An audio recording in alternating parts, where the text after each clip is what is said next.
mengenai resesi global. Tahun ini sulit dan tahun depan sekali lagi saya sampaikan akan gelap. Belakangan ini Anda pasti sering dengar kata resesi. Sebenarnya apa itu resesi? Dan benarkah 2023 akan ada resesi global? Dan katanya Indonesia akan menjadi gelap gulita karena itu? Apa yang harus kita lakukan jika benar-benar akan ada resesi yang menghantui kita? Bersama saya Dr. Gemma Guyardi, kita akan bahas kupas tuntas tentang konsep resesi di Sabtu Me Time Trans 7. Stay tuned.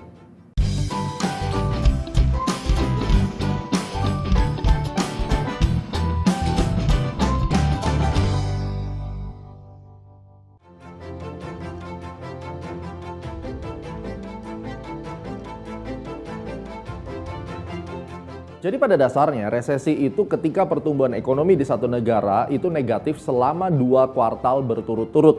Itu yang kita sebut dengan technical recession. Somehow recession itu tidak langsung berdampak ke kalangan masyarakat menengah ke bawah atau menengah ke atas. Tergantung dari situasi dan jenis resesi pada saat itu.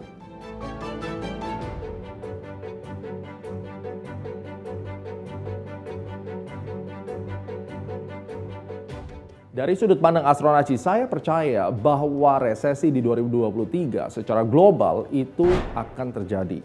Terlepas dari dampaknya kecil atau besar, kita tahu bahwa komponen daripada resesi itu tentunya disebabkan karena adanya pertumbuhan ekonomi yang porak-poranda, yang disebabkan karena tahun ini kita bicara post-pandemic, terjadi inflasi besar-besaran yang motornya sebenarnya dimulai dari Russia versus Ukraine.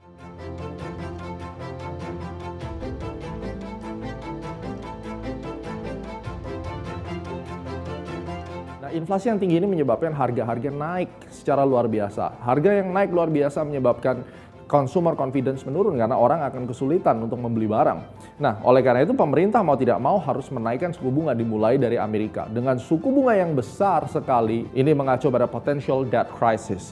Jelas, Anda bisa melihat bahwa 2 tahun yang lalu, COVID menghancurkan ekonomi dunia, orang baru mulai pulih, mulai mereka bekerja dan berbisnis, sekarang suku bunga harus dinaikkan. Yang awalnya mereka berhutang, mau tidak mau hutang mereka harus membayar interest yang begitu besar. Ini adalah resiko yang sangat besar dan juga dikemukakan oleh Bu Sri Mulyani, Menteri Keuangan kita.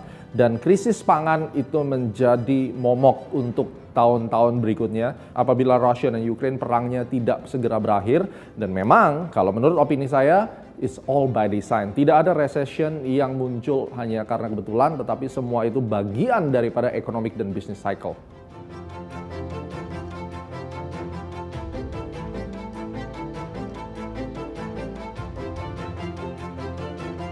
Resesi terjadi di setiap negara dengan model yang berbeda-beda. Ketika itu terjadi di Indonesia, yang bisa kita lihat adalah Indonesia sangat rentan dengan pelemahan rupiah.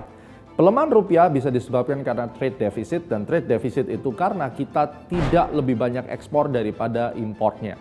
Dengan global recession, mereka tidak lagi membeli barang-barang dari emerging market termasuk Indonesia, maka nilai ekspor kita akan menurun. Dengan ekspor kita menurun, kemudian inflasi tinggi, suku bunga harus naik, maka ada ancaman non-performing loan yang akan tinggi, artinya gagal bayar atau hutang menjadi lebih besar dan masuk di dalam krisis hutang sebagai motor resesi.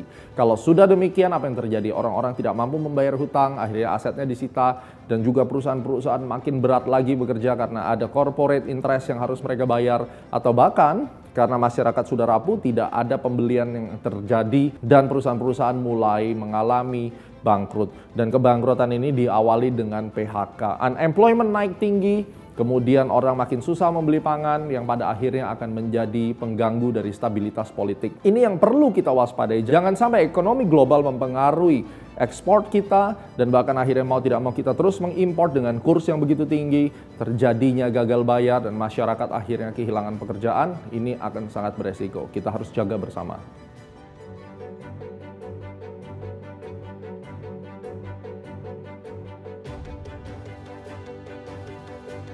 Kita akan lihat dengan kenaikan suku bunga dan loan, tentunya industri otomotif ini akan berdampak. Orang-orang akan cenderung ngerem untuk belanja. Kemudian kita akan lihat sektor transportasi dan pergudangan. Karena apabila manufaktur tidak berjalan dengan semestinya, maka sektor transportasi, niaga khususnya, dan kemudian sektor pergudangan itu akan sangat lesu.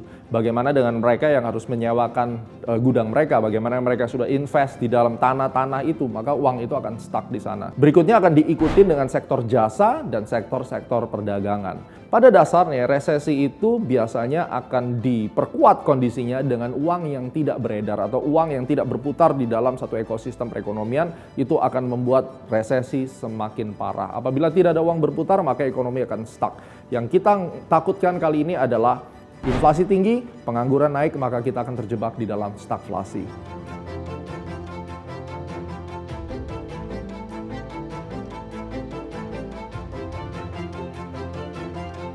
Golongan masyarakat yang akan terdampak resesi itu tergantung dari demografi dan segmentasi sebuah negara. Ada negara-negara tertentu yang komunitasnya adalah penduduk berusia lanjut yang sudah pensiun. Mungkin dampaknya tidak akan terlalu besar. Tetapi di Indonesia seperti kita ketahui, bonus demografi tinggi, range angkatan kerja yang 20 tahun sampai 60 tahun itu terspread dengan cukup rata. Sehingga ini menjadi hal yang sangat-sangat riskan untuk sebuah negara yang terspread antara usia muda, kemudian sampai dengan usia yang cukup lanjut, jadi range dari 20 tahun sampai 55 tahun itu cukup luas dan cukup rata. Terutama apabila kalangan milenial atau pemuda-pemuda yang ada di Indonesia ini menjadi konsumtif dan kemudian mereka melakukan pinjaman-pinjaman. Baik itu pinjaman KPR, kredit modal kerja, kredit konsumer, kartu kredit, termasuk kredit pembelian mobil. Maka ketika bunga itu naik dengan signifikan, yang awalnya dihitung secara flat dan kemudian berubah menjadi floating dengan bunga yang begitu tinggi misalnya. Dan ini akan menjadi awal mula kehancuran di setiap resesi. Jadi kalau dikatakan segolongan mana di Indonesia, golongan-golongan orang-orang yang memiliki penghasilan yang tidak cukup untuk kehidupan dan gaya hidupnya tentunya. Kemudian untuk orang-orang yang memiliki hutang yang lebih besar daripada pendapatannya, mereka-mereka inilah yang akan beresiko terkena dampak dari resesi.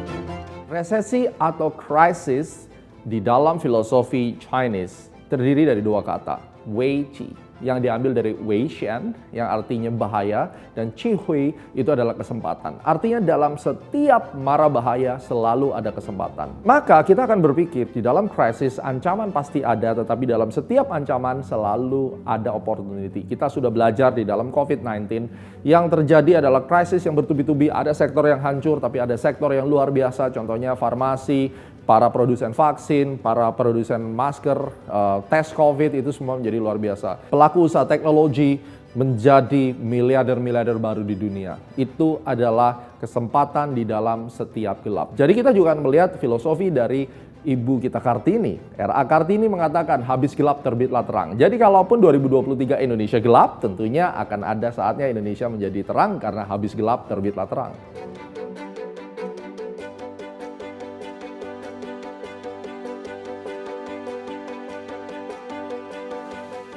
Yang harus dipersiapkan saat resesi itu benar-benar tiba. Satu, tetap fokus pada pekerjaan Anda. Jangan gampang mengatakan resign karena pada saatnya nanti akan sangat sulit mendapatkan pekerjaan. Yang kedua, perkuat financial. Usahakan Anda mendapatkan multiple stream of income. Tidak hanya satu sumber income, tetapi ada berbagai macam sumber income yang Anda bisa kelola dari sekarang. Mempersiapkan diri, jika satu mati akan tumbuh income dari pendapatan sektor yang lainnya. Yang ketiga, kita harus persiapkan dana darurat. Sakit, tiba-tiba ada kecelakaan, tiba-tiba ada keluarga yang juga membutuhkan. Ini semua dana darurat dan harus kita saving. Jangan lupa Anda mempersiapkan diri, Anda menabung, dan mungkin Anda berinvestasi, atau mungkin Anda membeli asuransi untuk melindungi Anda dari dana-dana yang tidak terduga, khususnya sakit. Batasi pengeluaran Anda, jangan menjadi hedon dan konsumtif ketika kita diambang resesi. Karena mungkin hari ini Anda berpikir bahwa Indonesia kuat sendirian, tapi saya percaya bahwa jika seluruh negara mengalami perlambatan ekonomi, maka tidak lama lagi Indonesia juga akan terkena dampaknya. Dan orang yang berhemat dan mengeluarkan pengeluaran secara efisien akan menjadi pemenangnya. Yang kelima, perbanyak koneksi dan network. Karena ketika segala suatu kesulitan itu datang, teman-teman terbaik Anda, teman-teman bisnis Anda yang bisa memberikan opportunity dan memberikan kesempatan untuk Anda. Dan yang keenam, pastikan Anda tingkatkan skill karena di era-era sekarang skill is number one. Anda belajar, meningkatkan kompetensi dan Anda bisa menciptakan satu produk-produk atau jasa yang pada akhirnya bisa memenuhi kebutuhan pelanggan. Walaupun kondisi sedang sulit, tetapi manusia pada dasarnya menurut Maslow hierarchy akan selalu memenuhi kebutuhan dasarnya. Dan kitalah yang harus dipilih menjadi pemenuh atau menjadi solusi dari kebutuhan tersebut.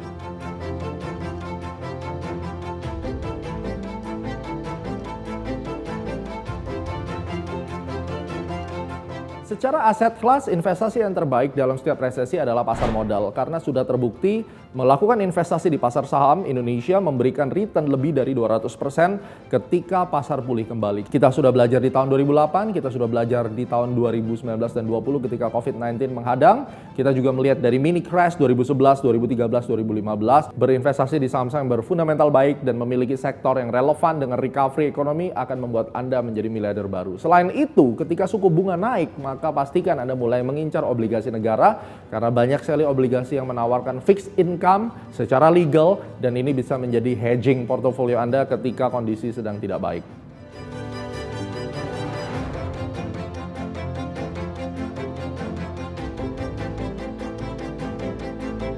Asuransi yang diperlukan di dalam saat resesi ada 3. Yang pertama adalah asuransi kesehatan yang bisa mengcover seluruh penyakit Anda dan apabila terjadi penyakit kritis secara tiba-tiba, Anda akan diganti dengan sejumlah uang yang cukup menarik. Minimal 5-6 kali dari total investasi Anda. Kemudian yang kedua, pastikan Anda memiliki asuransi jiwa apabila Anda adalah lokomotif keluarga, Anda adalah tulang punggung keluarga tanpa kita ketahui tiba-tiba kita meninggal dunia, at least ada insurance yang bisa menanggung kehidupan keluarga Anda selama 2 tahun pada saat ekonomi lagi sulit-sulitnya. Dan ketiga, apabila Anda pecinta otomotif, pastikan otomotif Anda terlindungi karena dengan inflasi harga-harga naik maka reparasi daripada otomotif kesayangan Anda juga akan sangat mahal.